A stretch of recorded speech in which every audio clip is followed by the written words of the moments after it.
So I reflected on all this and concluded that the righteous and the wise and what they do are in God's hands, but no one knows whether love or hate awaits them. All share a common destiny, the righteous and the wicked, the good and the bad, the clean and the unclean, those who offer sacrifices and those who do not. As it is with the good, so with the sinful. As it is with those who take oaths, so with those who are afraid to take them. This is the evil in everything that happens under the sun. The same destiny overtakes all. The hearts of people, moreover, are full of evil, and there is madness in their hearts while they live, and afterwards they join the dead. Anyone who is among the living has hope. Even a live dog is better off than a dead lion. For the living know that they will die, but the dead know nothing. They have no further reward, and even their name is forgotten. Their love, their hate, and their jealousy have long since vanished. Never again will they have a part in anything that happens under the sun. Go, eat your food with gladness, and drink your wine with a joyful heart, for God has already approved what you do. Always be clothed in white, and always anoint your head with oil.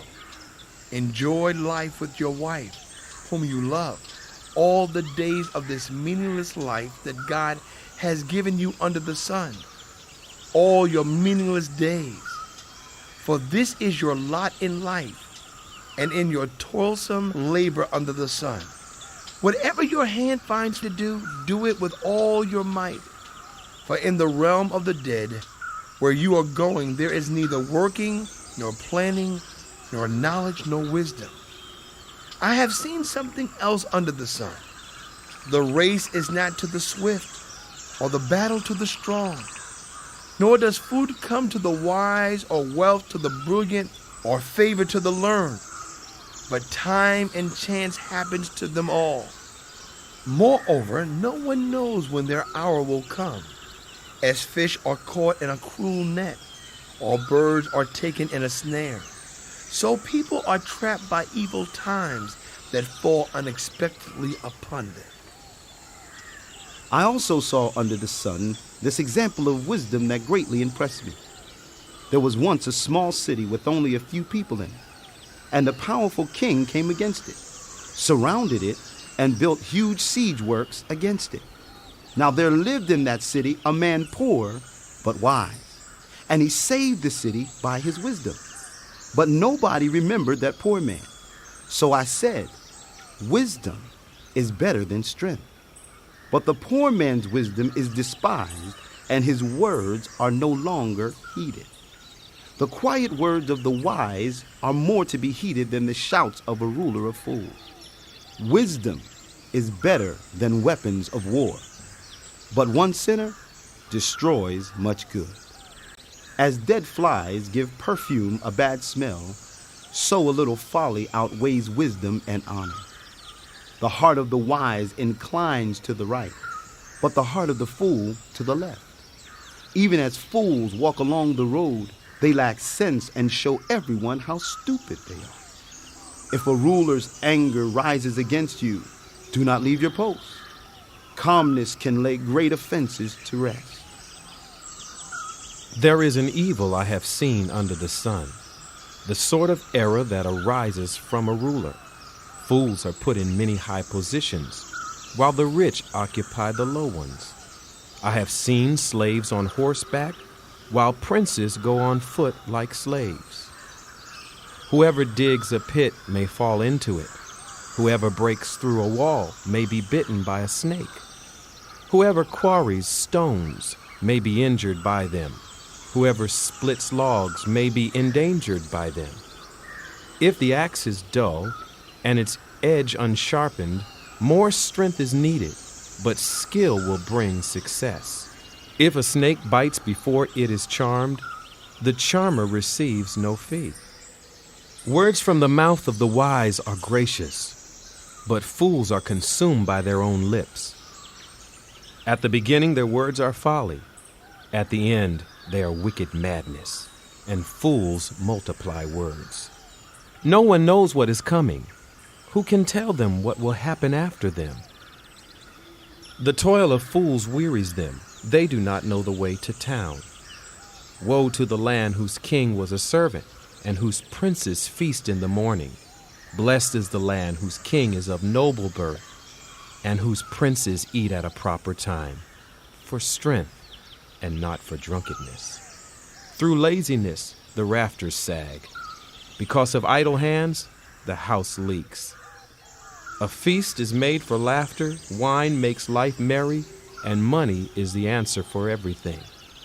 Do not revile the king even in your thoughts, or curse the rich in your bedroom, because a bird in the sky may carry your words, and a bird on the wing may report what you say.